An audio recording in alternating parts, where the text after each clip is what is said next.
Jadi boleh nih salat di atas kuburan bagi yang terlambat,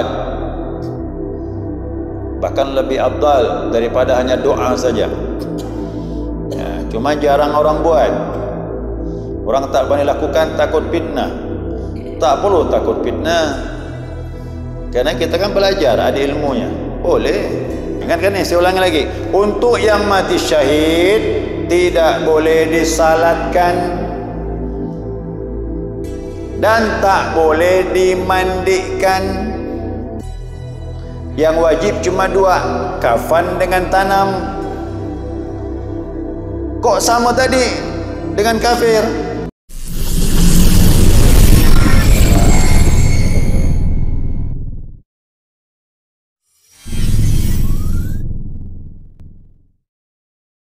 Jangan lupa subscribe, like, and share.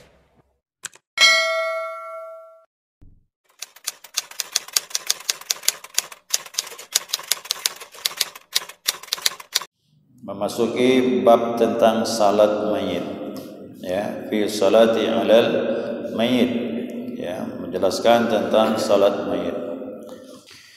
Nah, sekarang wa syuri'at bil Madinah, disyariatkan salat mayit ini atau ketentuan fardu kifayah itu yaitu di Madinah, ya, di Madinah. Jelas di sini bahwasanya kapan Nabi mulai melaksanakan salat jenazah, ya, kapan? Ya, berdasarkan pendapat para ulama, ya, mengambil sebuah hadis, ya, sebuah hadis, annahu sallallahu alaihi wasallam shalla ala qabril Barra'i ibni Ma'ruf.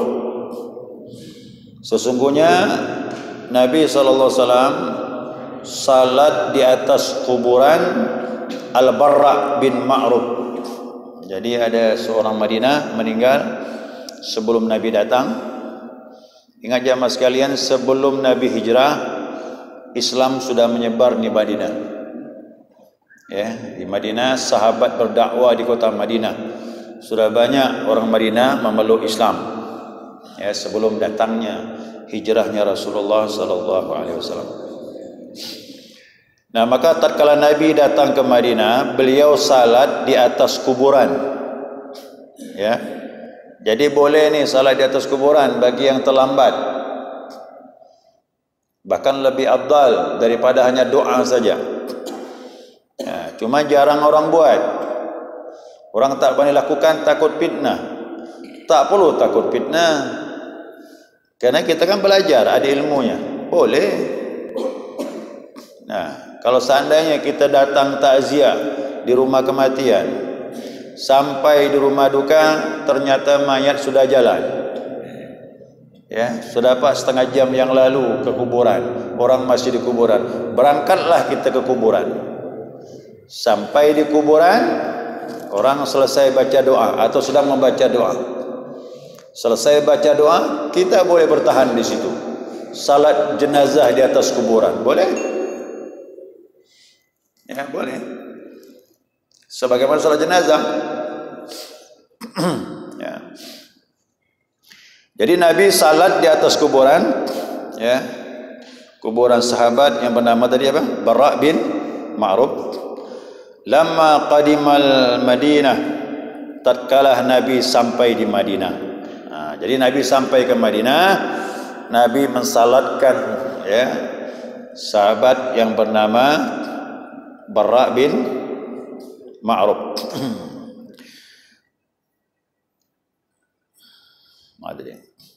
Wa kana mata qabla qudumihi laha bisyahrin.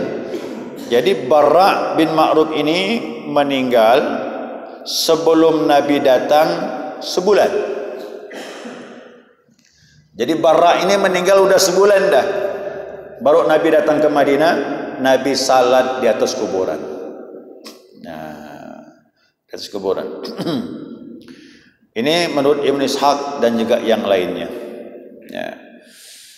Jadi jelas bahwasanya salat ini tidak disyariatkan waktu kematian istri Nabi yang bernama Khadijah. Khadijah meninggal di mana? Di Mekah. Tahun ke-10 kenabian. Udah 10 tahun Nabi jadi Rasul, Khadijah meninggal. Nabi masih di Mekah. Dan belum terjadi Isra dan Mi'raj. Belum. Isra dan Mi'raj itu tahun ke-11. Nah, meninggal Khadijah, tak lama lagi meninggal Abu Talib. Nabi diintimidasi, pergi ke Taif, Nabi dilempar. Musibah. Kemudian setelah itu Nabi diundang Isra dan Mi'raj oleh Allah Subhanahu wa taala. Nah, jadi ulama berpendapat waktu meninggalnya Khadijah, salat jenazah belum disyariatkan. Berarti istri Nabi Khadijah tak disalatkan mayat. Iya, karena belum ada syariatnya. Nah, syariatnya baru ada di Madinah. Ya, Madinah.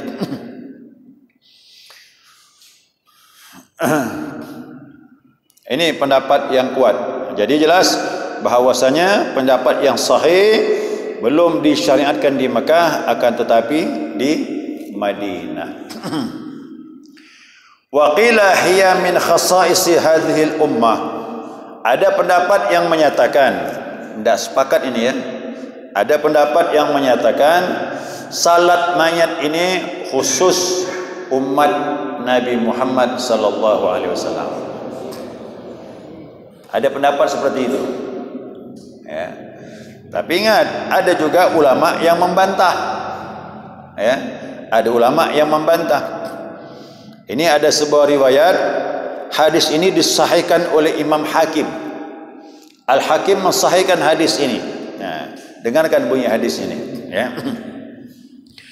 Annahu sallallahu alaihi wasallam qala, sesungguhnya Rasulullah bersabda, kana adamu rajulan asy'ara tiwalan. Sesungguhnya kata Nabi, adanya Nabi Adam itu laki-laki yang rambutnya panjang. Ka'annahu nakhlatan sahuq. Dia seperti pohon kurma yang tinggi. Nabi Adam itu tinggi, ya, 50 hasta ke atas. Ini masjid ni, inilah dia. Kan setinggi pohon kurma ni. Nabi Adam itu tinggi, besar tinggi, karena umat pertama begitu. Ya. Dia seperti pohon kurma yang tinggi kata Nabi. Falamma khatarahul maut nazalatil malaikah. Maka tatkala Nabi Adam meninggal, turun malaikat. Nah, malaikat menyerupai manusia, mengajarkan bagaimana cara melaksanakan penanaman mayat. Ya. Nah, kemudian wa kafanihi minal jannah. Maka malaikat membawa kain kapan dan mengkapankan. Itu kain kapan dari surga. Kan belum ada kain. Zaman Nabi Adam itu kan maaf, susah tuh kain tuh. Nah, mahal betul. Nah, dibawalah kain dari surga. Falamma mata alaihi salam ghassaluhu bil ma. Maka ketika dia meninggal, Nabi Adam dimandikan malaikat. Malaikat menyerupai manusia, mengajarkan bagaimana cara memandikan. Nah, anak cucunya mandanglah. Nah, kemudian wabi sidri thalathan, daun sidir, daun bidara 3 lembar. Ya, daun bidara itu. Waja'aluhu fi thalitha kafuran, dan dijadikan basuhan mandi yang ketiga itu yaitu pakai kapur barus. Tak tahulah kapur barus sama dengan sekarang. Ya, yang jelas ada kapur kata Nabi. Wa kafunuhu fil witrin, ya, minathiyab. Kemudian dikapankan dengan kain 3 lapis.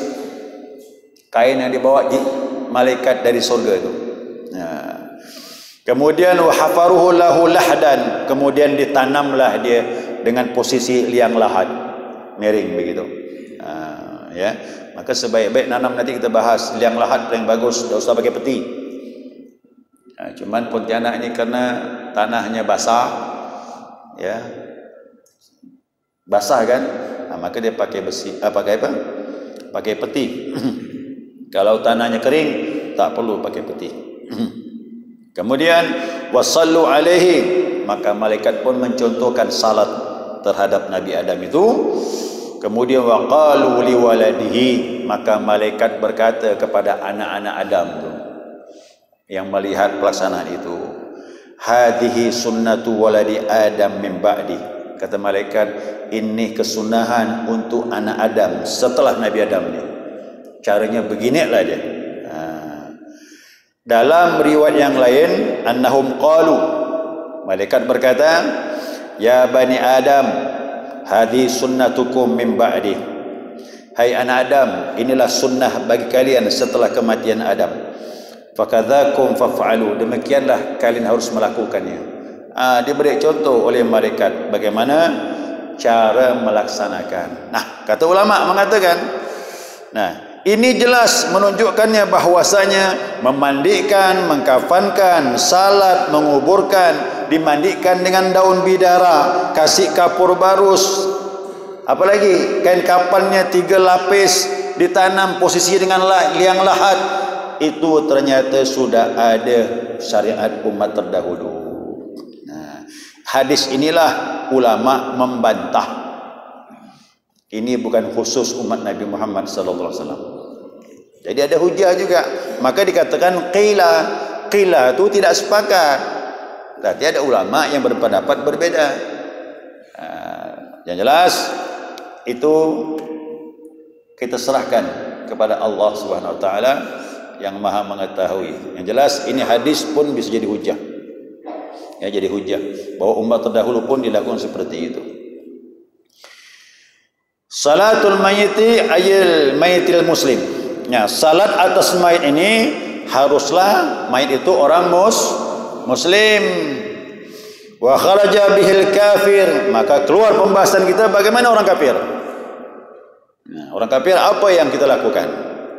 Fatahrumu salatu alaihi mutlaqan. Haram mensalatkan mayat orang kafir. Itu pertama. Salat hukumnya haram.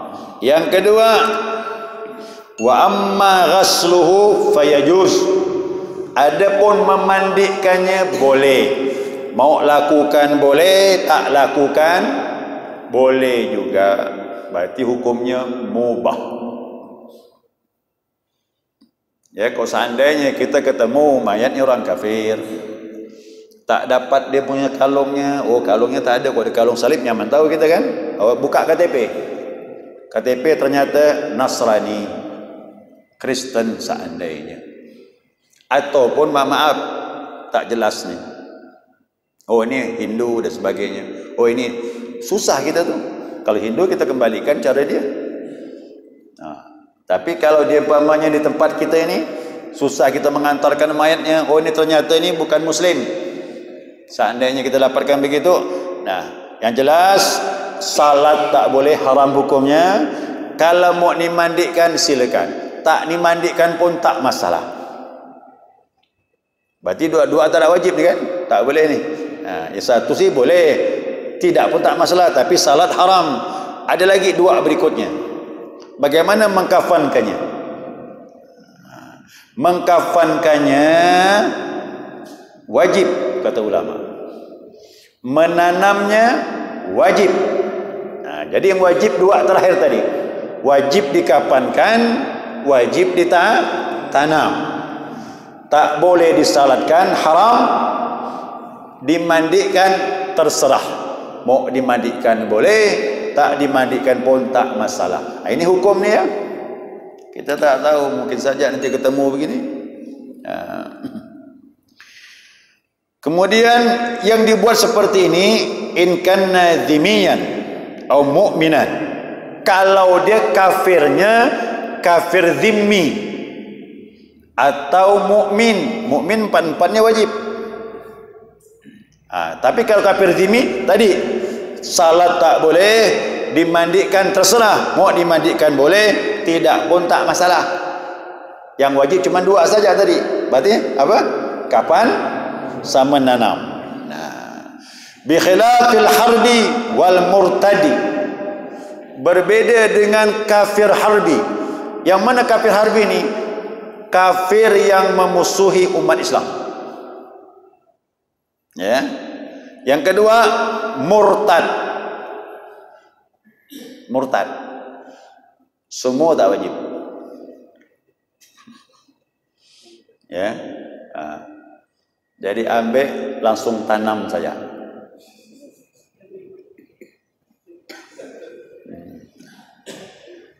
Paham nih? Kenapa ditanam? Lambat laun mengganggu bau tu. Ya, wajib ditanam. Ya, murtad juga begitu. Kenapa? Mereka memerangi Islam. Yang murtad hina, lebih hina dari orang kafir. Kenapa? Sebelum beriman, kemudian tak beriman sama Allah. Ini lebih hina dari orang kafir. Ya.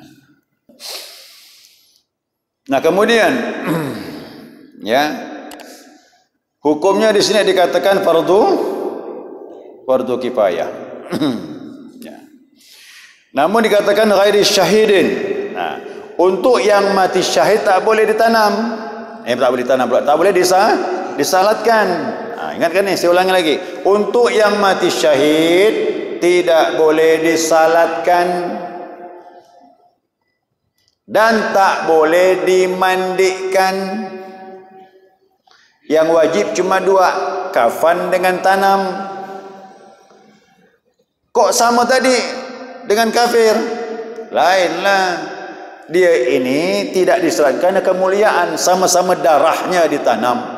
Darahnya itu menjadi saksi nanti di hari kiamat. Darah itu kata Nabi akan berbau harum, aroma misik, lebih harum dari misik.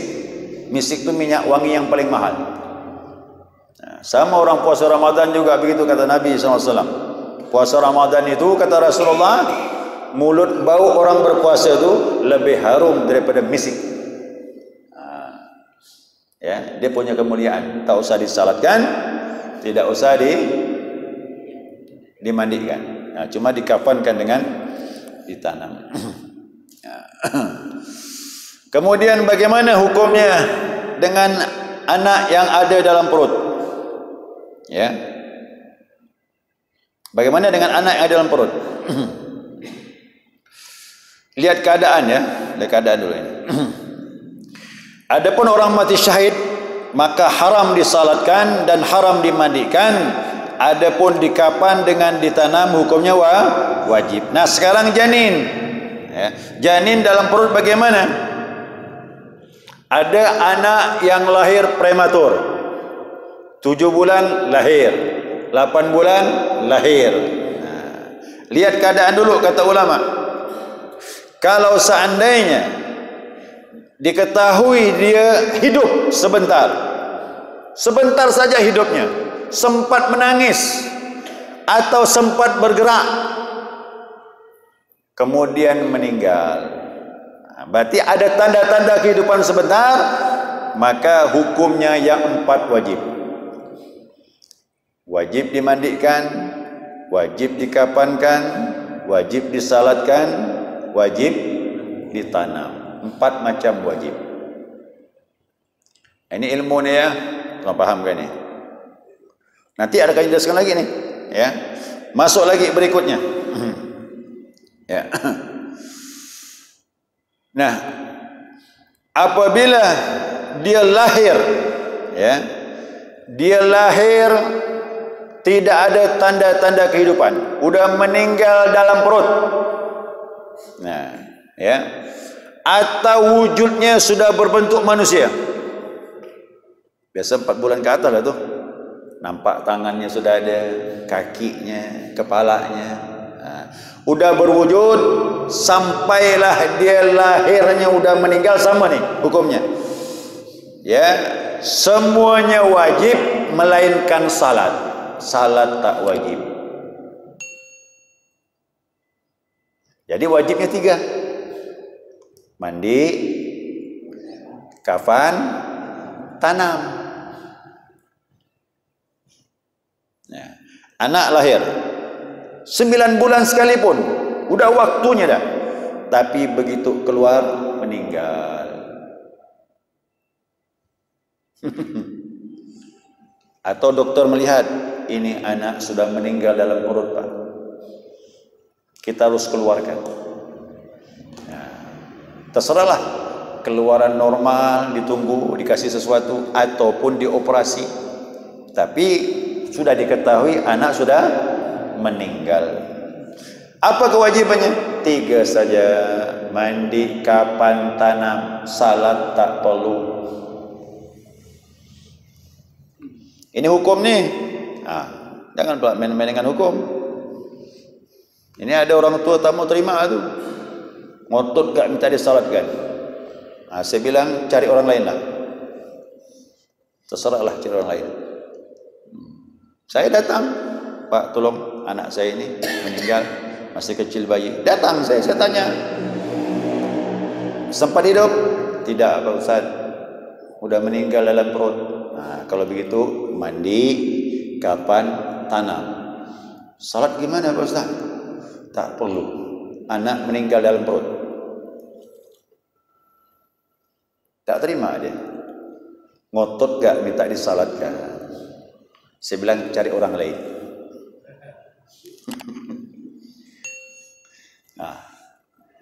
Ini hukum, kita kan bicara hukum nih. Jangan main-main dengan hukum. Kita berbuat sesuatu yang tak dianjurkan, untuk apa? Ya. Paham dah nih? Jelas kan? Kalau sempat hidup 4 macam wajib. Kalau meninggal dalam perut 3 saja, yang tak termasuk salat. Sekarang berikutnya lagi nih. Nah, kalau seandainya ya, dia lahir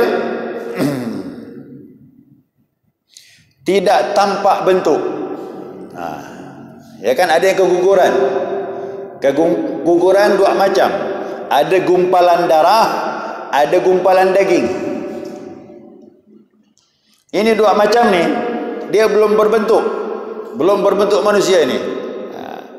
Tidak ada kewajiban sesuatu apapun, melainkan ambil kain, bungkus, tanam, selesai.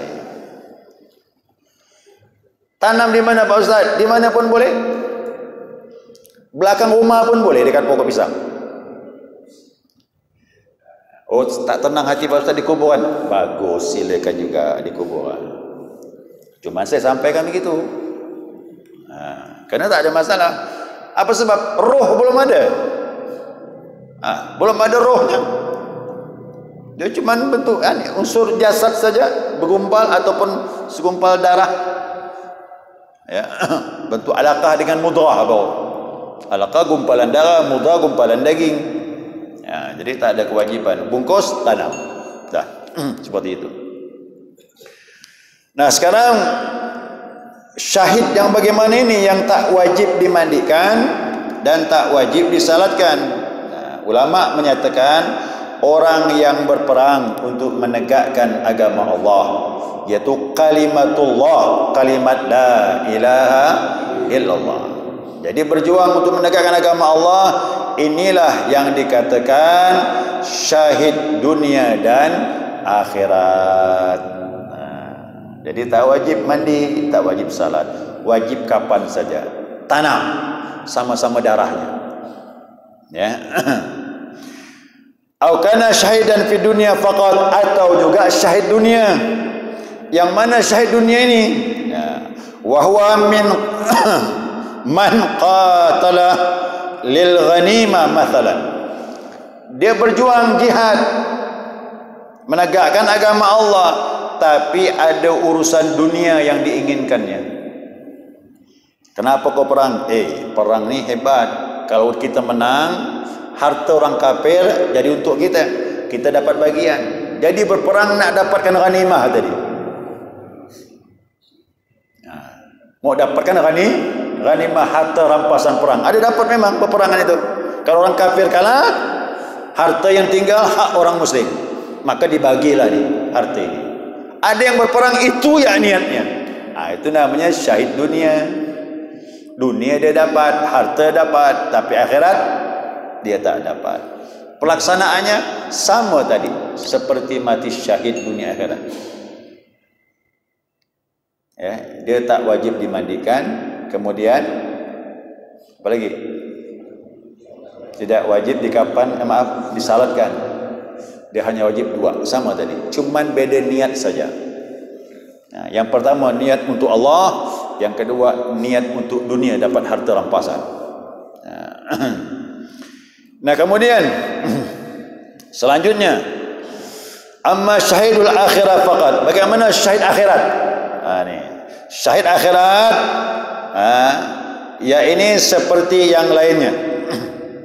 Seperti yang lainnya, wajib dimandikan, dikafankan, disalatkan, ditanam. Cuma pahala dia dapat. Apa itu? Nah, ya ini termasuk di sini orang yang meninggal melahirkan. Masuk tu ya? Orang meninggal melahirkan anak, syahid akhirat. Cuman 4 macam wajib: mandi, kafan, salat, tanam. Pahala dia dapat. Kenapa? Sakitnya melahirkan itu, mendapatkan pahala di akhirat. Walau kanat hamilan min zina, walaupun hamilnya tadi dia melahirkan itu kena anak zina. Ini agak sikit ni kan, bingung dah jamaah ni. Oh, bisa ke? Ya, dosa bagaimana? Dosa tetap dosa, tapi sakitnya melahirkan sampai dia meninggal, dia dapat pahala itu. Ya, paling tidak mengurangi dosa yang dilakukannya. Kemudian apa lagi? Wal maitu ghariqan, mayat yang tenggelam. Mayat yang tenggelam. Ini persis lagi kemarin ni. Pesawat Sriwijaya tu. Mayat yang tenggelam. Wa in asa yarkabul bahar, sekalipun dalam berlayar tadi dia buat maksiat dalam kapal, meninggal pula tenggelam, masih dapat pahala di akhirat dia. Paling tidak mengurangi dosa dia. Itu dia. Ya. Nah, jadi yang kemarin tu syahid akhirat tu di pesawat tu, kena musibah dia dapat pahala di sisi Allah Subhanahu wa taala. Apalagi mayat yang meninggal kena runtuhan. Nah, sekarang itulah di mana? Di Mamuju, Sumatera, Sulawesi Barat. Yang kena gempa ni. Banyak yang meninggal kena runtuhan bangunan tu. Sama juga syahid akhirat. Apalagi au hariqan, mati kerana kebakaran. Sama. Jadi musibah tidak ada sembarangan, semuanya pelebur dosa, dapat pahala di sisi Allah Subhanahu wa taala. Ya. Kemudian apa lagi? Wal maqtul zulman, yaitu orang yang meninggal dizalimi. Dizalimi meninggal pun dapat pahala di akhirat. Namanya syahid akhirat. Apalagi sakit perut, diare, kena diare meninggal. Sama juga, ya. Atau dibilang zamanut ta'un, penyakit menular. Nah, Covid ni termasuklah. Yang meninggal kena Covid ni, Covid-19. Nah, itu kena penyakit ta'un namanya itu, menyebar, menyeluruh, apalagi mendunia seperti ini. Adapun ulah-ulah tangan kesengajaan, dia berhadapan sama Allah. Kalaupun ada unsur kesengajaan, tapi yang kena itu dia dapatkan syahid akhirat. Ya. Ya. Nah, semuanya itu kata ulama mendapatkan pahala di akhirat. Tapi pelaksanaannya wajib 4 macam tadi. Ya, wajib dimandikan, dikafankan, disalatkan, ditanam. Ya. Wallahu a'lam bishawab. Selesai sudah. Ya.